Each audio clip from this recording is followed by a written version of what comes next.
Le Rwanda réaffirme son engagement pour la paix régionale devant les conseils de sécurité de l'ONU, tandis que les tensions avec Kinshasa demeurent palpables.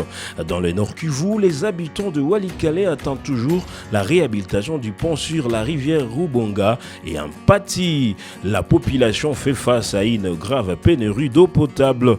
Pendant ces temps, 16 personnes ont été tuées dans une nouvelle attaque des ADF à Lubero et l'initiative de dialogue convoquée par l'ancien président Joseph Kabila Nairobi divise profondément la classe politique congolaise.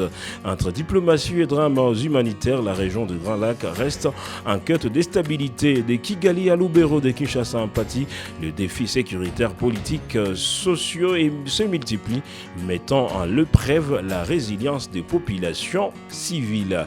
Restez avec nous pour suivre ces événements en détail. Vos réactions et témoignages sont le bienvenu via nos canaux habituels, surtout si vous n'êtes pas abonné sur Yubi Média officiel, veuillez vous abonner massivement, activer la cloche de notification, commentez pour ne pas manquer nos différents rendez-vous et surtout n'oubliez pas, l'information c'est aussi votre voix, partagez-la, commentez et restez connectés pour ne rien manquer de l'actualité de votre région et du pays.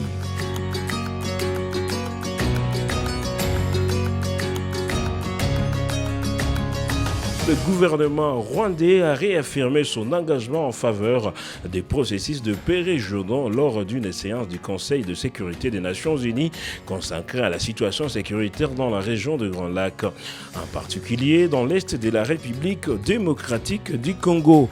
Prenant la parole au nom de Kigali, les représentants permanents du Rwanda auprès de l'ONU a souligné que son pays reste attaché au cadre des dialogues régionaux, notamment les processus de Luanda, de Nairobi et de Washington, censés promouvoir la désescalade des tensions et la coopération sécuritaire entre les États de la région. Le Rwanda demeure fermement engagé à œuvrer pour la paix, la stabilité et le développement partagé dans la région de Grand Lac.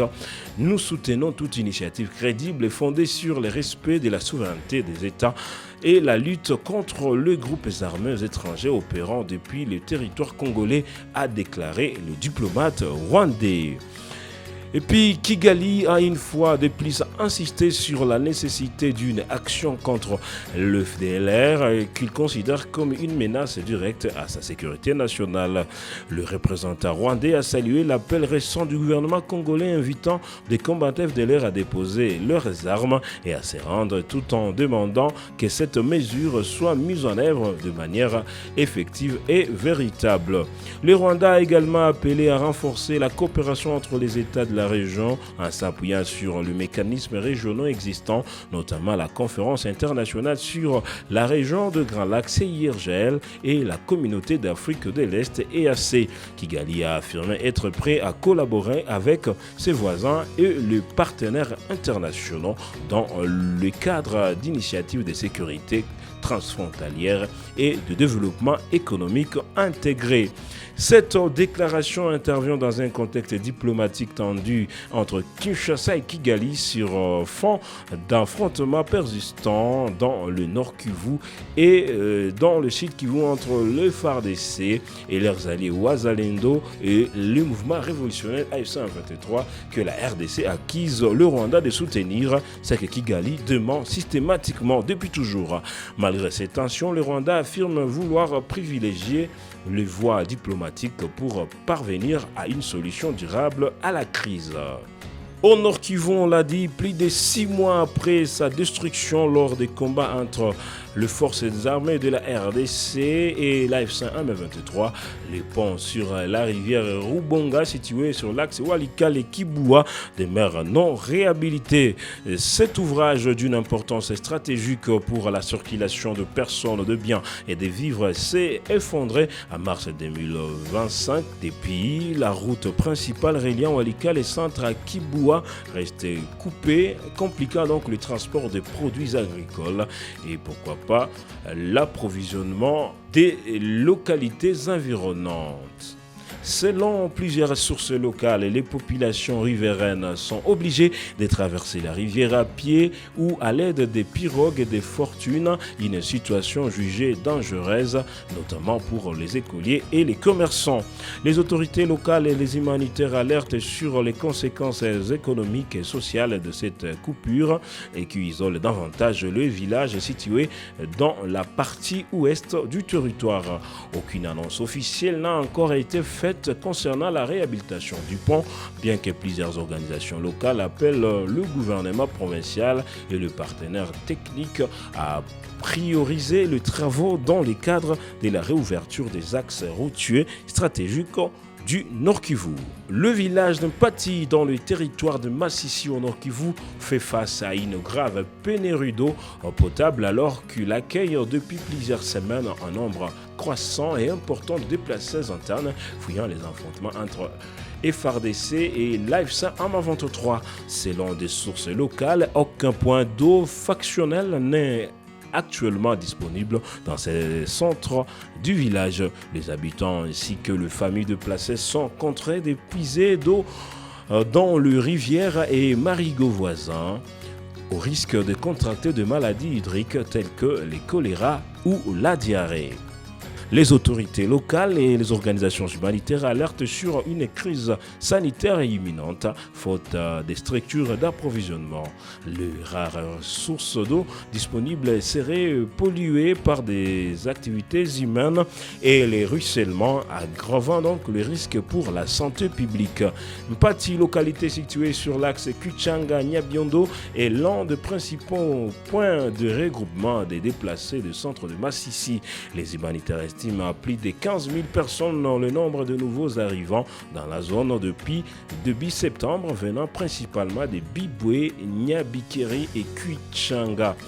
Les acteurs humanitaires appellent à une intervention urgente pour la réhabilitation des points d'eau et la distribution des kits de potabilisation afin d'éviter une catastrophe sanitaire dans cette localité déjà fragilisée par les conflits. Selon les informations publiées par le magazine Jeune Afrique, plusieurs figures majeures de l'opposition congolaise, Moïse Katumbi, Martin Fayulu, Jean-Marc Kabonde et Deli Sesanga, ont annoncé qu'elles ne prendront pas part aux travaux de Nairobi convoqués à l'initiative de l'ancien président Joseph Kabila. Ces assises présentées comme un des cadres de concertation nationale pour réfléchir à une sortie des crises politiques et sécuritaires en RDC devaient réunir différents acteurs politiques et sociaux autour d'un dialogue informel en territoire kenyan. D'après Jeune Afrique, chacun des 4 leaders a avancé des motifs distants mais convergents pour justifier son absence. Pour Moïse Katumbi, président de l'Ensemble pour la République, estime que toute initiative politique sérieuse sur l'avenir du pays doit se dérouler sur les sols congolais sous l'égide d'institutions légitimes et non à l'étranger. Pour Martin Fayulu, chef du parti Engagement pour la citoyenneté et le développement SID, considère que cette initiative n'a ni besoin légal ni crédibilité politique et à qui Joseph Kabila de vouloir se repositionner dans le débat national après plusieurs années de retrait. Jean-Marc Kabonde, président de l'Alliance pour le changement H, actuellement détenu, aurait fait savoir par ses proches qu'il ne saurait cautionner un dialogue organisé par un acteur qu'il juge responsable du blocage démocratique actuel. Enfin, Deli Sesanga, de son côté, plaide pour une véritable concertation nationale inclusive, mais dans un cadre officiel et transparent sous la médiation des organisations régionales comme la SADC ou l'Union africaine. L'appel lancé par Joseph Kabila, l'ancien chef de l'État, a surpris une partie de la classe politique congolaise.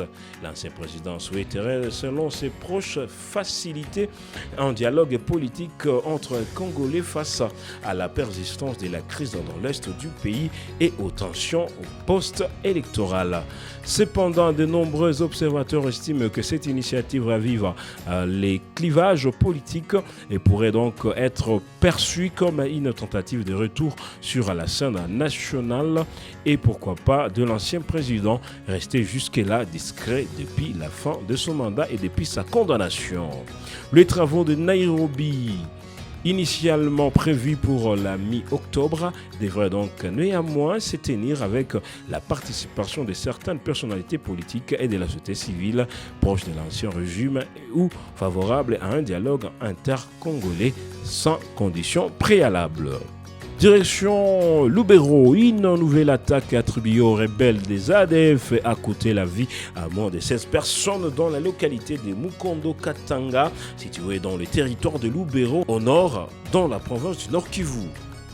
Selon des sources locales, l'attaque s'est produite dans la nuit de vendredi à samedi lorsque des assaillants armés ont pris d'assaut le village, tuant des civils à l'arme blanche et par balles. Plusieurs maisons ont été incendiées et des habitants portés disparus seraient en cours de recherche dans les forêts environnantes. Un responsable administratif local contacté a confirmé le bilan provisoire des 16 morts, tout en précisant que le nombre de victimes pourrait s'alourdir, certaines zones restant encore inaccessibles en raison de l'insécurité persistante. Les forces armées de la République démocratique du Congo auraient déployé des renforts dans la zone pour traquer les assaillants, tandis que les populations locales fuient vers les localités voisines des Mangourdipa et Kamandi, craignant donc de nouvelles incursions. Cette attaque s'inscrit dans la recrudescence des violences attribuées aux ADF, un groupe armé d'origine ougandaise actif dans le grand nord du Nord Kivu et en Ituri, responsable de nombreuses tueries des civils au cours des derniers mois malgré les opérations conjointes FARDC UPDF menées dans la région. Les autorités provinciales et les organisations humanitaires expriment leur vivante inquiétude face à la multiplication de massacres dans les territoires de Lubero, devenir un nouveau foyer d'insécurité, alors que les efforts militaires se concentrent plus au sud dans la zone de Beni et de Massissi. Merci, mesdames et messieurs, de nous avoir suivis du début jusqu'à la fin. Fidèles que vous êtes, je réitère encore une fois votre demande. Vous qui n'êtes pas abonnés, d'aller vous abonner massivement sur notre page Facebook, Yubi Media Officiel, et pourquoi pas sur notre chaîne YouTube, Yubi Media Officiel. Laissez vos commentaires, visualisez différentes vidéos, n'est-ce pas, pour rester aussi l'arbitre au centre des informations et de l'actualité de la RDC et de Grand Lac. À la prochaine.